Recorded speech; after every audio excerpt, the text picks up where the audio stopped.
Hello and welcome to the Pre-Chiro podcast. I'm your host, Dr. Ben Glass, and today we're making a professional chiropractor connection out in Mississippi with Dr. Howie Reed. Howie, can you get us started by just introducing yourself and also reflecting on that moment in life when you decided you wanted to become a chiropractor?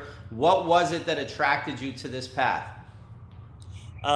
First off, I've been in practice for about 20 years, been practicing in Tupelo, Mississippi, the birthplace of rock and roll. Elvis was born here, so that's why it's called that. So I've been here for 20 years, practicing pure, unadulterated chiropractic, 100% cash. I was basically all right. So my chiropractic story. I was, I think, a sophomore in high school. No, a junior in high school, and we had like an aptitude test. We put in some things, and chiropractor was one of the things that came out. I had no idea at the time what a chiropractor even was. I went home, I talked to my mom, I showed her the piece of paper. There was other things on there like a garbage collector. I don't know, even remember what the other ones were. Not very appealing. But anyway, so she said I had a chiropractor because I'm originally from Iowa, and I had an uncle in Illinois, and I got a hold of him. We talked. He sent me some literature. It sounded very interesting. And then he moved to my hometown when I was a junior in high school. And so that's where I really got the real knowledge and understanding the philosophy. And so the philosophy is what I was really interested in. And so when I went to chiropractic school, I sought out the philosophy. That led me to the Green books, B.J. Palmer's books. And then eventually it led me to Reggie Gold and Joe Strauss's Blue books. I started out as a BJ-ite, I guess. Now I'm more of a Reggie-ite now. But, because that way just makes more sense because, ultimately, virtually every chiropractor out there wants to get checked weekly and check their family weekly for no other reason than, these bone misalignments, these vertebral subluxation interfere with the quality of life being expressed from the brain to the body. When the body's not working in a coordinated manner, there's just no way your body's going to function the way it was intended to. So that's the model that I practice. I could never compromise this thing because it's really changed my life. My life was pretty miserable before I got under regular, consistent, weekly chiropractic care, because that's where the real benefit is. If you could reflect back on how you found such a focused and aligned chiropractic path. There's a lot of distractions in chiropractic school. How did you find the Joe Strauss books? How did you find Reggie Gold? How did you know to study the Green books? What was like the background that you had of like maybe being exposed to the philosophy, and how did you initially come in contact with the philosophy, and what was it that maybe you would recommend to a student who's just now beginning to become familiar with the philosophy or learn about the philosophy for the first time? Okay. First, it was a friend. They've been like, it was I don't know, they had ambassadors or whatever, and basically I asked her who I should be going to talk to about the philosophy and things like that. And so I went and talked to them and what I should be reading. And then eventually, like I said, it led me to to Reggie. But one of the big things too is I'm also a fraternity, Delta Sigma Chi fraternity member, which stands for Doctors of Straight Chiropractic. So that was really helped with my philosophical understanding and things too, to be challenged by other people that care about the philosophy and the understanding of what the philosophy is and how important it is. Unfortunately, in today's chiropractic world, a lot of times the philosophy is relegated as not that important. It's just, that's all historical. It's irrelevant. But if it wasn't for the philosophy, none of us would be getting our spines checked weekly. So obviously the philosophy is important. If it wasn't for the philosophy, like I said, no chiropractor would be getting checked weekly and checking their family weekly. Without the philosophy, all chiropractic can be is at best practicing medicine. So. And if you could kind of just give a student, if you were the guidance counselor for a high school or college student who wanted to embark on a journey of studying the chiropractic philosophy, maybe you could kind of touch on some resources. You already mentioned a few, but if you could get specific of maybe some of your favorite personal places that you were able to get dipped in chiropractic philosophy and really develop that internal reservoir of sort of unlimited energy to put towards practicing chiropractic, becoming a true chiropractor? Some of those resources are no longer available that they were 20 years ago. One of the things that I've really found and I really enjoy doing and been going for at least 4 times a year for over a decade now is Dynamic Essentials. They have 2 meetings in Atlanta a year and then 2 meetings in Clearwater, Florida. So that's what I do. Students or other chiropractors ask me how important it is. I say I go 4 times a year. If it wasn't important, guess what? I wouldn't be going 4 times a year.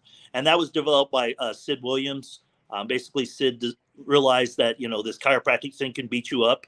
It's kind of like we're firefighters. No matter what, we're adjusting this energy. We're dealing with energy. We're going to suck up, negativity. Or like I said, we're like firefighters. You're going to get smoke no matter what.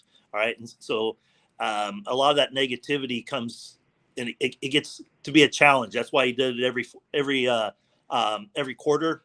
There's a DE just so we can re-dip into the philosophy, into the understanding. And really what the biggest thing about DE, it helps you get out of your way, because ultimately we're the biggest problem in our practice. It's really nothing else. It's us.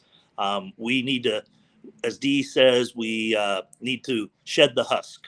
And that's really what it's really about, is getting ourselves out of the way. Because like I said, if you have problems in your life, you might want to look in the mirror, because that's usually where the problem starts. It's a sad reality, but no one wants to hear it, but it is the truth. No, I think it's a perfect segue for us to really focus on, as a high school, college student, even a chiropractic student, how can students become basically in relationship, deep in their relationship with themselves, and really start to develop themselves to be better thinkers, to be better teachers, to be better artists, to be maybe more entrepreneurially minded, or to study the science of chiropractic? I would have to say pick up Joe Strauss's chiropractic philosophy book if you really want to get into it, because that's where really it is. Go visit some chiropractors, but sometimes that's tough. It's hard to really, especially if you don't have an understanding of who is the philosophical chiropractors, because unfortunately, the majority of our profession is practicing medicine. They're not practicing chiropractic. They're definitely not taking care of people week after week, year after year, decade after decade, that they do for themselves and their families. And let's just be honest, that's all been by design. The powers that be want to take this out of our hands, because if you create a society that is accountable for themselves and have to take responsibility for their own health, that's not a society they want. They want the control. They want you to be a victim. The government wants you to be a victim. Medicine wants you to be a victim. No one's putting any kind of medications in their bodies without fear. No one's doing a surgery. Well, I mean, there's elective surgeries, cosmetically, but most of the time, most people are not doing a surgery unless unless it's a crisis situation, unless they're in victimhood, if that makes any sense. And I think that's where they really want us to be, is in victimhood. And I believe that the philosophy empowers us to take responsibility, to understand where real health and life comes from. I really believe that this philosophy, this ADIO, above, down, inside out philosophy of chiropractic, was something that was prevalent in the early 1900s, I believe. I think the advent of medicine has kind of squashed out that philosophy because they don't want it to be around. Because I've always wondered, where did this philosophy of chiropractic come from? Where did our forefathers come up with this? Because it's very detailed, it's very intrinsic.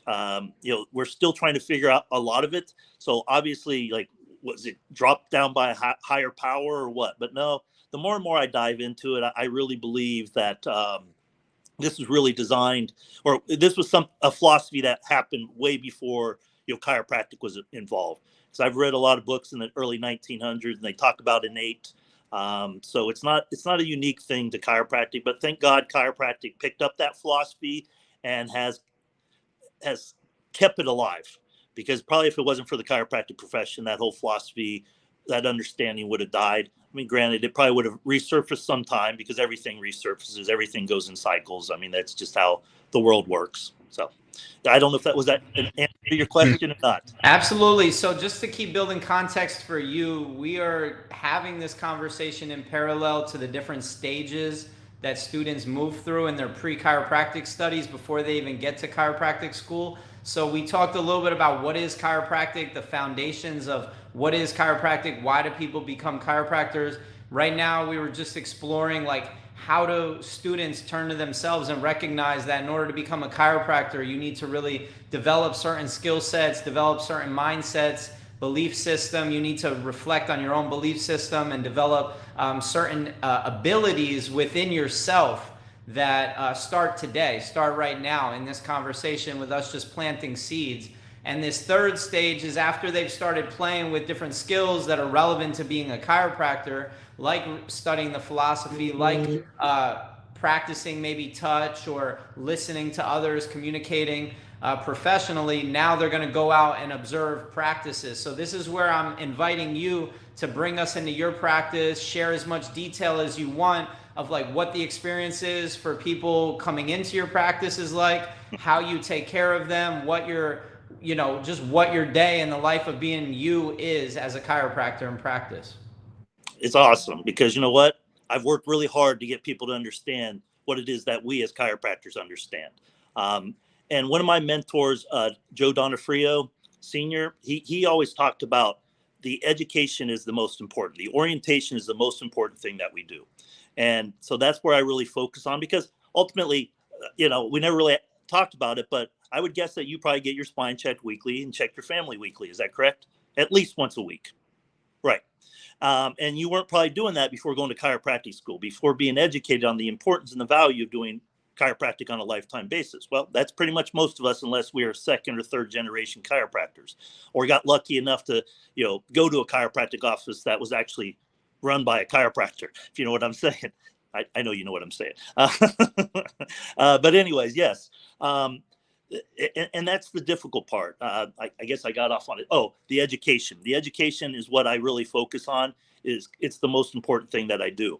I have this argument in chiropractic. You know, they talk about chiropractic being a three-legged stool. I completely disagree with it. You know, they say it's a philosophy, science, and art. Well, I completely disagree because I believe it's a one-legged stool. The philosophy dictates the art. Philosophy dictates the science. Without the philosophy, we'd be on a different page. We'd be practicing medicine because a lot of our art's been stolen by other, you know, we stole art from other professions. We stole science from other professions, but they came to different conclusions and they came up with different ideas of that art and that science, if that makes any sense. So I believe that the philosophy is the most important. So in my office, I continually go back to chiropractic is about function and it needs to be done on a lifetime basis.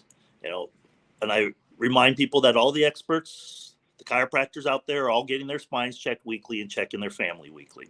And what I do is I provide a fee system, which is called a membership fee system to make it affordable so people can come in on a weekly basis for themselves and their families. I try to remove as many barriers as possible. After the first visit, there's no appointment. People are usually in and out less than 5 minutes, even without an appointment.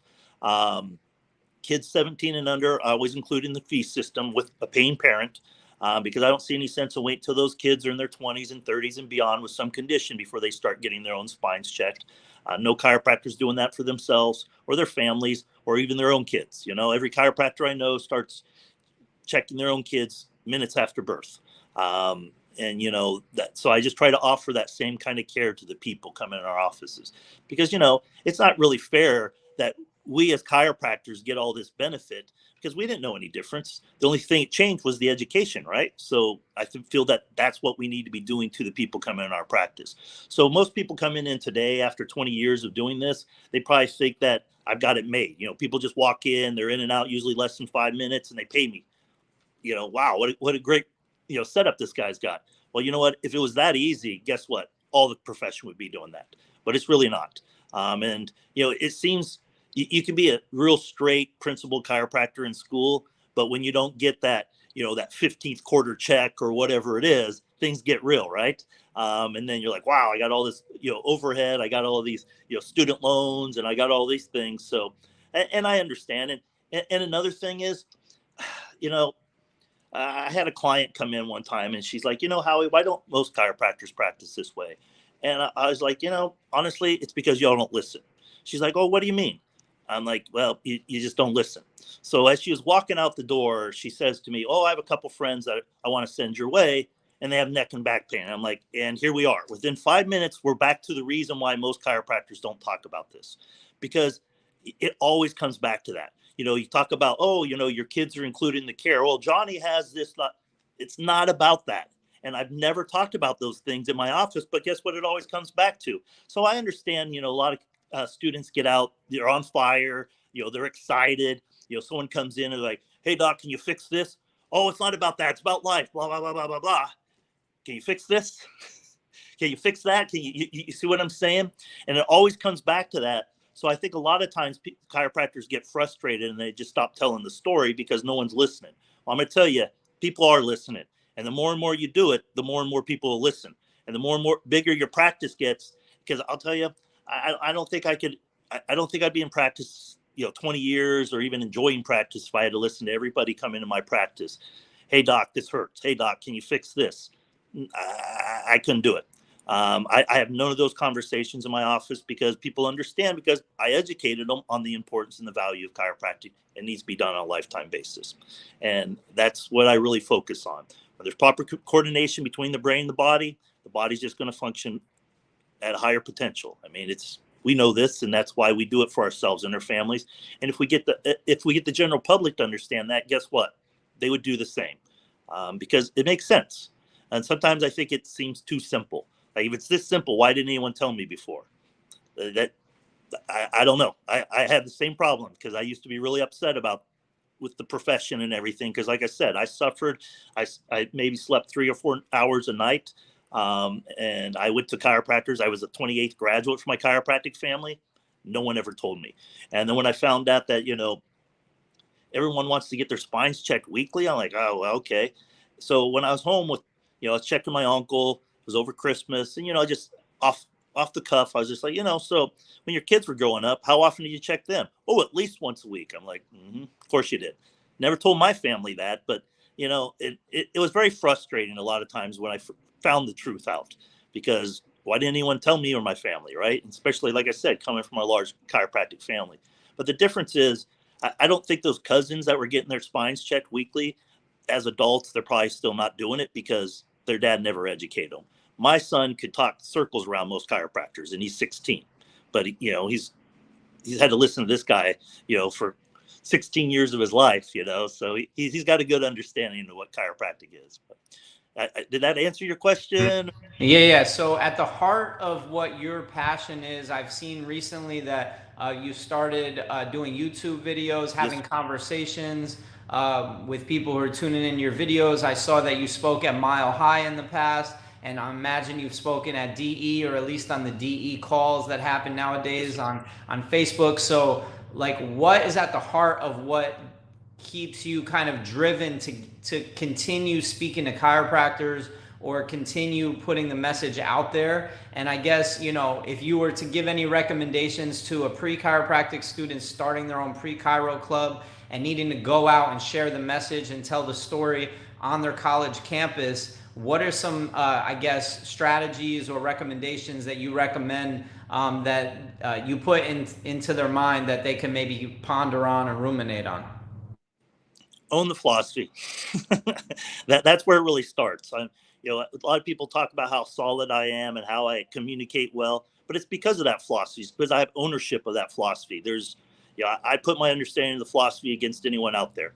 Do I have an ACP, degree or anything like that? No, I just don't think it's necessary. I don't need that, but I think that's the most important, is the philosophy and the communication, and then just work on yourself.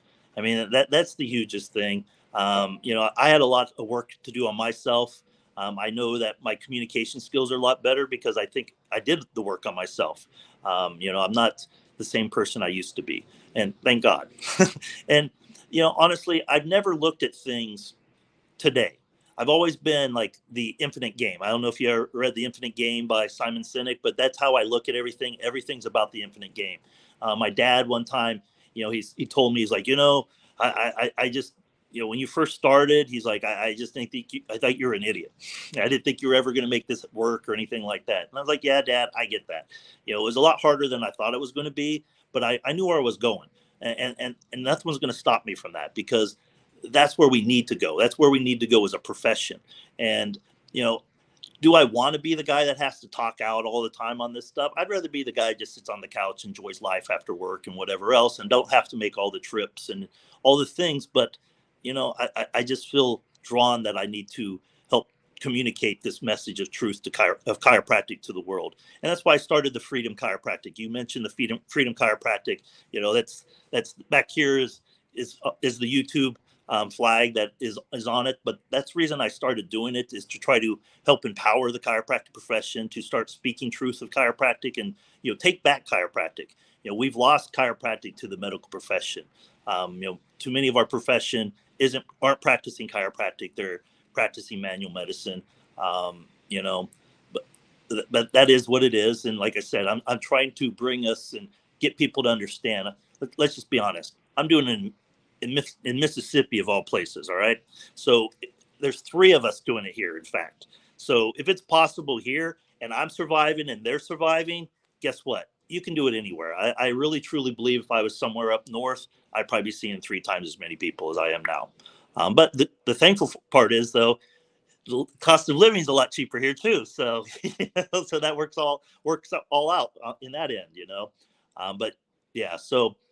Can you kind of do your best to describe the characteristics of a vitalistic, true, principled chiropractic practice that's aligned and authentic with chiropractic in its principles and practice? Like, just to clarify, because you've mentioned a number of times in this conversation that a lot of chiropractors are practicing manual medicine, or they're not necessarily practicing true chiropractic. I just want to make it clear for the prospective student audience, what does it mean to practice chiropractic? Okay, so your intent is the hugest thing. Okay, yeah, you could all use the same kind of maneuvers, the same adjustments, but it's that intent. If your intent is to get somebody to feel better, then that's medicine, as far as I'm concerned. That's manual medicine. You're using chiropractic as a treatment for a condition or a complaint, which is the practice of medicine. So there's the real difference. And when you consider that less than 10% of your nerve system is even concerned with pain, why are we focusing on this? All right. So some of my friends, they can't believe some of the things I say in my practice, but when you own it, I don't really care. I had a guy come in that was part of the hospital system. He was a janitor or something like that. And, I happened to ask him, because every person that comes to my office, I always ask them what their understanding of chiropractic is. And I hate to tell you, we've done a damn piss poor job of educating people, because no one has any idea. After 127 years, people still don't even know where about neck and back pain. Oh, a friend told me to come in. That's your only understanding. We've done a poor job of education. Even on the treatment aspect, we've done a poor job. All right. So anyways, so the guy comes in and, it's like, so, what have you been doing about this complaint that you have? Because he asked me if I could fix him. I was like, well, what have you been doing? Well, basically ignoring it. I'm like, okay. So basically most people come in here, they're either ignore their problems, they want someone to cover up their problems, or cut out their problems. Okay. So why should I focus on your problems when you're not even concerned with your own damn problems? Right? I mean, let's just be honest about it. And that's just the reality of it. So why should we as chiropractors focus on their problems when they don't even care? Because half of them are going to be gone after their problem's gone. And they're missing out on the whole damn boat of what chiropractic is and how it could change their lives and their families' lives and all of humanity's lives.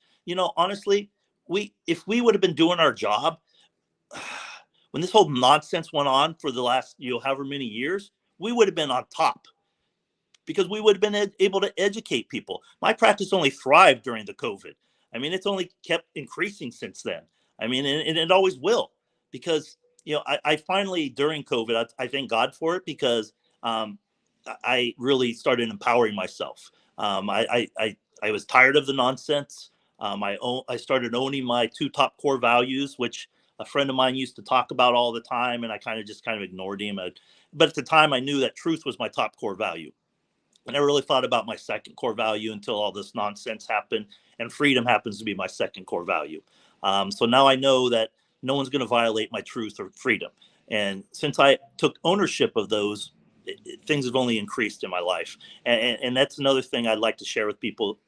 Figure out what your two top core values are, because that is who you are. That makes you authentic on who you are. And when you violate those core values, I really truly believe it puts you into a downward spiral.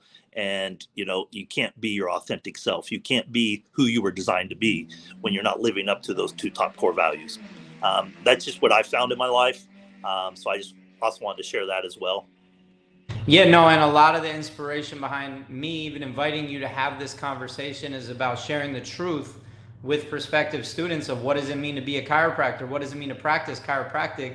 And I have to have conversations with people all over the world that are handpicked and hand selected to represent the profession congruently. And the less contradiction we have of the incoming student in the incoming students' minds of what chiropractic is, I think the stronger our efforts will be for the next generations to come of having a unified message of chiropractic as it was intended to be communicated.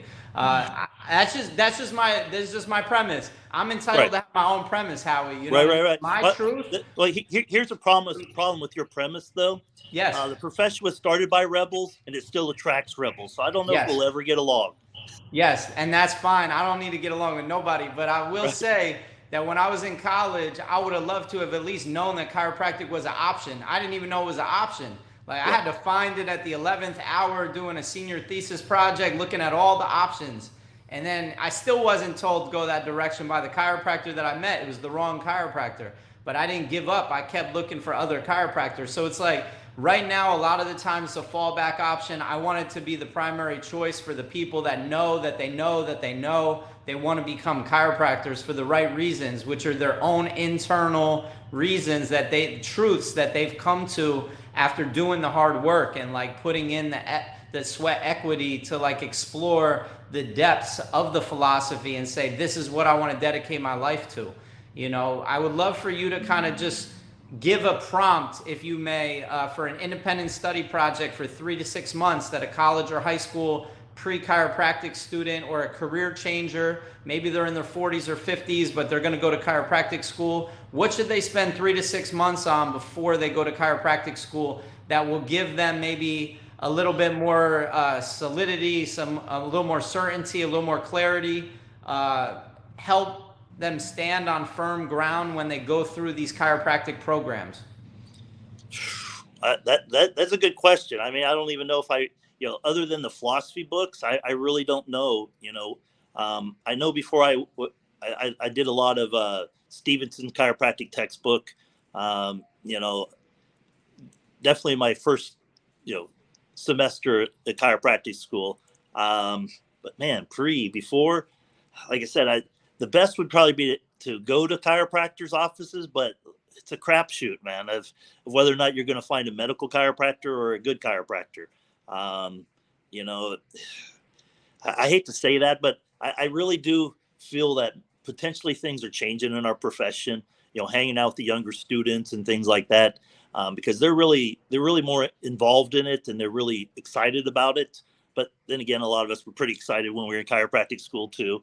But yeah, that is a really tough question of how to get the literature and information out there.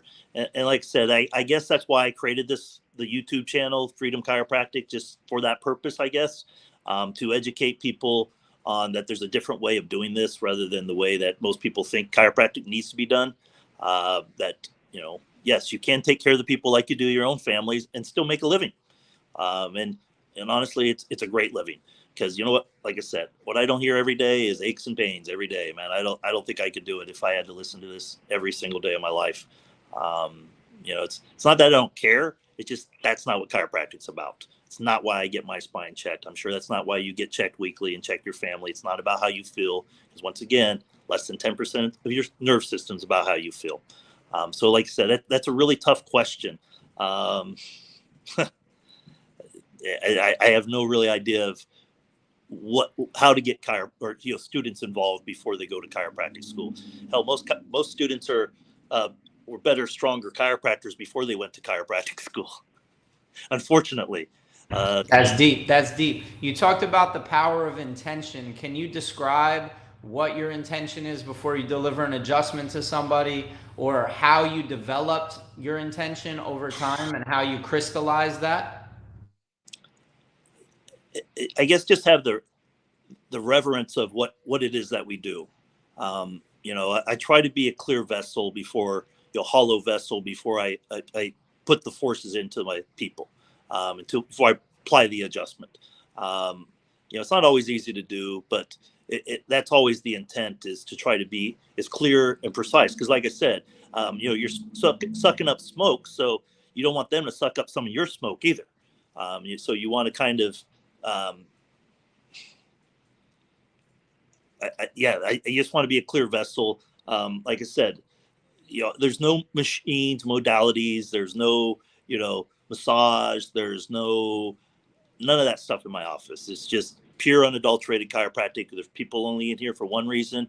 You can get all that other stuff anywhere else in the world. There's only one place you can get a chiropractic adjustment, and that's in a chiropractor's office. So I don't see the point in vitamins and all this other stuff and I understand selling chiropractic isn't easy. All right. I completely get that. But it gets a lot easier when you educate people on the importance and value, because you bring it right back to, this is what we're doing.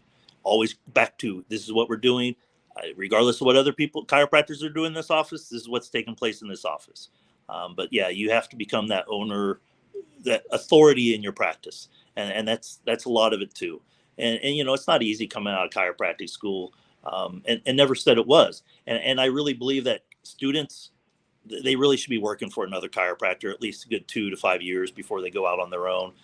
No one goes to beauty school, becomes a beautician and opens up their own practice. Okay. They all work for other people, and everyone knows what a damn haircut is. No one knows what chiropractic is. Hell, half of us that went to chiropractic school didn't even know what the hell chiropractic was before we became chiropractors. Probably over 3/4 of us didn't know that. So, like I said, we've done a poor job. But who do we work for? We don't work for chiropractic. Unfortunately, most of us work for the AMA. That's another story. Basically, the American Medical Association owns the diagnosis codes, and why we were beating them in court, we are included in their insurance game, owned by the American Medical Association. So, it's quite the trap they put us in. And now they pretty much have ownership of our profession, and that's what they've always been geared towards. That's what the whole purpose of, practicing medicine without a license was. All the games that they've done is all to try to squash chiropractic, because they don't want this truth out there. They don't want people to be empowered with their own health and life, because if people were empowered, like I said, we would have not went through this nonsense a couple years ago, because people would have been like, that's not where health comes from.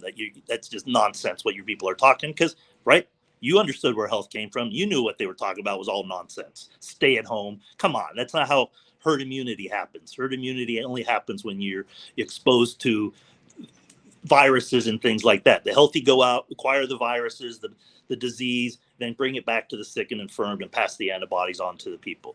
I mean, that's real health. And thankfully we learned a lot of that stuff in school. A lot of people don't understand what we learned in school. More than half of it had nothing to do with chiropractic. I mean, I don't understand why we had to learn the ins and outs of a kidney. I mean, I'm not going to be adjusting no damn kidneys or anything like that, or tearing them apart, but we had to learn a lot of silly stuff that had nothing to do with what we do as a profession. But I'm glad we did learn it, because, it made you a better, well-rounded, educated person on the human body, and be able to communicate with other health experts, if you want to call them health experts. But,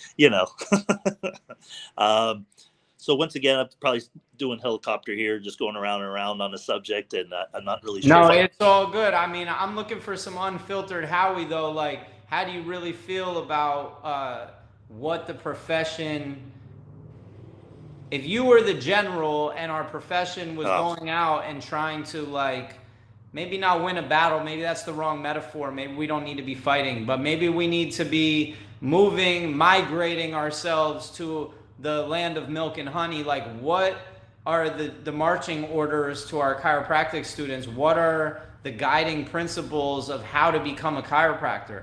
What was the secret sauce that has allowed you, when you say you got to own the philosophy, what does it mean to own the philosophy? Can you, like, break it down as a training regimen, or can you deconstruct the philosophy in a way that helps it make sense more to people that are maybe unfamiliar or have not quite gotten it? And I know that you're using examples of like, if you get adjusted every week and you have nothing going on, and you just understand that it's good to make sure that you have clear communication and transmission between the mental impulse and the tissue cells that animate who you are as a person, and you know, you live your life through your nervous system, that's one thing. But like, we need to give some nuts and bolts and bring some meat and potatoes onto the bones so that we can give people something to chew on for 3 to 5 years while they go through this process of earning their, you know, and I keep differentiating doctorate of chiropractic versus chiropractor. There's a difference there, but I know that you keep demonstrating it through your answers. I just keep wanting to bring it out of you to give us the real of how you really feel. Well, watch my videos. You'll figure it out. But no, I mean, like I said, I still have hope for the profession. I really do. Otherwise, I would be trying to get out there and trying to communicate this message of truth to the profession. But bottom line is, figure out how to do this. All right. So no one said changing the world was going to be easy, right? We talk about this on stage, seeing every man, woman, and child on the planet from birth to earth. I've been hearing this for 20 some years. All right. So let's just put it in perspective. If you were the God of gods and you heard a profession professing this, you'd be like, man, that's a pretty good mission statement. I think I could get behind that. Right. But then you started doing a little bit of investigation and you realize, wait a minute. Very few of these people are actually taking care of the people that they claim to be serving, like they do their own family, week after week, year after year, decade after decade. So if that was the case, if you were the God of gods, would you give that profession every man, woman, and child on the planet from birth to earth if they were that incongruent? No, of course not, right? So that's what we need to focus on, is bringing that truth of chiropractic to the world and getting people to understand. You know, no one said it was going to be damn easy to change the world. Well, give us 10 years of struggle, and guess what? Where we would be. I mean, you know, my mentor, he said it took 5 to 7 years to build a sustainable practice. Well, doesn't it take about 5 to 7 years to build any kind of sustainable business? So why not do it right from the very beginning? And then he says it takes 15 years for you to be the envy of the rest of the profession. Okay. And I'm starting to believe him, you know, because it's beautiful. I've been in practice, my own practice, for 15 years now. It's awesome. I love coming to my practice. But, you know, think about it. If you hate listening to people bitch and moan about their aches and pains every damn day of your life, how is that ever going to change? How about year 20? Is that what you want to listen to? You're going to live the rest of your life in your practice. Make it something that you want and enjoy coming to. Like, I just couldn't deal with it, you know, just dealing with people aches and pains every day. Like I said, it's not because I don't care. It's just that's not what chiropractic is. And unfortunately, that's what we all thought chiropractic was before we went to chiropractic school. I mean, there's the problem right there. You know, it's not easy, but it gets easier as you keep doing this and you keep putting in the work and you just keep redirecting people. It's like, remember, that's not what it's about. Remember, that's not what it's about. It's about function. It needs to be done on a lifetime basis. Granted, I sound like a broken record every day in my practice, but it's worth it. It's well worth it. Not having to listen to those and being frustrated every time, because I can only imagine how frustrating it would be if you had to listen to people's aches and pains every day. Every day, no wonder why most chiropractors want to retire. I mean, I would too. I plan on doing this into my 90s. I'm not going to be working 5 to 6 days a week though, but you know, it'll be definitely probably be taking care of the people that I've been, taking care of for the last 50 years or whatever. Right. But it won't be a big practice, but I'll still want to serve the people that I want to serve. It won't be everyone. Trust me on that. It'll just be the ones I want to see. But that's how it should be. I mean, as long as you take care of yourself and your body and whatever, I mean, there shouldn't be any problems doing it into your 90s. I see these old chiropractors that still have all their speed and everything. So they might not, they have a shuffling gait, but their adjusting skills are lightning. So, I do the Olympic lifting, that helps out the fast muscle twitch fibers. So I've been doing that for well over a decade now. So everything I do is geared towards long term, is the infinite game. My practice, everything, because that's where I want to be, is the future, right? Because it's coming no matter what. You might as well be prepared for it, right? Rather than trying to figure out how to get through it, might as well just set yourself up for the future rather than trying to, navigate through it, if that makes any sense. But that's been my game plan. A lot of people, throughout my chiropractic career thought, I might have had some mental problems or whatever, but I think they're realizing that maybe not so. All right. So as we segue to the end of this conversation, I want to just thank you and appreciate you for just being honest and clear with what it is that chiropractic is and what it is that you represent. Can you kind of just reflect on these last 20 years and share, or 15 years in practice, and just share some of the highlights that stick out to you of, what you love so much about it, without sugarcoating it too much, but just keeping it real, of like, what do you love so much about this path that you've chosen and be a chiropractor and really change lives? It's really taking care of the kids. I've taken care of 4 generations of families. I didn't even realize it, and then I was like, wow, okay, wait a minute. This person was this was your parents, and they were coming in for a while, and I'm like, oh, okay. So I'm taking care.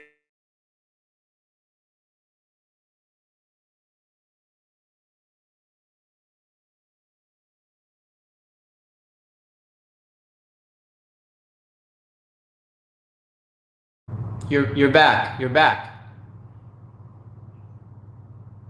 Are you back? Come out and come back in. Yeah.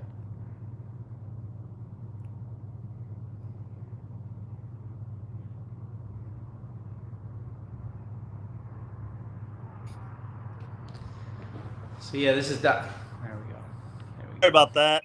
It's all good. You're I had back. an alarm for on my phone, that's why I didn't want to use my phone in the first place. But yeah, so the kids is really what it's about, is seeing those kids growing up, being free of nerve interference, and making a bigger impact in our community. So I guess having the kids, with their parents, I think that's some of the secret sauce. Mm-hmm. Because aren't they the future? And if we educate the future, guess what? Our lives are going to be a lot better. Because eventually those kids, guess who they're probably going to come to when they get older? Is me, right?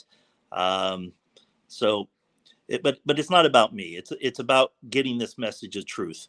Um, you know, If I was to ask you to communicate creatively through a children's book to a 5-year-old or a 10-year-old, could you maybe help me create some stories that maybe you've used working with kids, or that you've used with adults talking to them as kids, to communicate chiropractic? Because I do believe we need more kids' books circulating that communicate the chiropractic story. right. As far as a story, I never really thought of it that way, because I don't really, uh, honestly, I've talked to my son since when he was a baby. As an adult, I don't really talk to kids that way. I talk to them as humans. If that makes any sense. I don't really baby talk or anything like that. It's just, that's just not who I am. But anyways, All right, talk to them like a grown man. How would you communicate chiropractic in a story? In a, not in, I keep throwing you off with the storybook, but I'm just talking about like packaging a kid's book. What are the 5 messages that we need to get across regarding innate intelligence, vertebral subluxation, the chiropractic adjustment, ongoing care for a lifetime, and the chiropractic principle? but honestly, I think the real tool is seeing their parents get under care weekly. Honestly, that's probably the real biggest tool. And when kids are scared or whatever, I just say, your parents wouldn't let you to do this if they thought I was going to hurt you, right? So honestly, it's but isn't that how all habits happen? I mean, people that, oh, I have XYZ. No, you had a poor example of health growing up. That's what you had, right? I mean, families that eat healthy, guess what? When you grow up, you tend to keep on eating healthy or exercising or doing whatever it is that you're doing. So I really believe that the biggest influence would be their parents rather than what I say. seeing their parents get on the table, getting off. To me, the worst thing I ever hear a parent say to their kid, "Do you want to get your spine checked?" "No." "Okay, well, maybe next time." It's the worst thing I ever hear. I don't, you can't let a kid make their own damn decisions. All right. They're a kid. You don't ask them if they want to brush their damn teeth. You say, go brush your teeth. And then you always have the toothbrush check and the breath check and all that other stuff just to make sure they followed through. Right. Well, this is much more important than brushing your damn teeth. All right. Both are pretty important, but without proper communication, coordination between the brain and the body, who gives a crap about your damn teeth? But of course, they want a sick society, and that's what we've allowed them to happen by not serving the people like we should be serving the people. We're really falling into what they say and do. One thing I really learned through the COVID is, unfortunately, our politicians claim that they work for the people. Let's just be honest, they work for corporations. Medicine claims that they work for people. They actually don't serve people. They serve corporations. And I hate to break it to you, the majority of our profession, they don't serve people like we claim they do. They serve corporations. So I hate to break it to you, profession, we're no better than them. Okay. So do better. All right. That's all I can say. Thank you so much for keeping it real with the students today, keeping it real with me. I really appreciate the time spent with you. And I think that more of these messages of just like unfiltered, this is what it is. I think that we can point a finger and point out way more problems and situations that we're in than we care to be able to do. Like, we wish that we didn't have to be able to point the finger at 100 different things that were not really right. But to each of those, it always problems comes back to you. You, the profession, we're responsible. That's where it really comes back. We can blame everyone we want, but ultimately we got to take ownership of it and move forward. Who gives a crap what happened in the past, what other people are doing, whatever. We can't focus on that. You got to focus on what needs to be done to make this thing happen. And that's kind of what I want to do. That's what I'm talking about. I'm with you.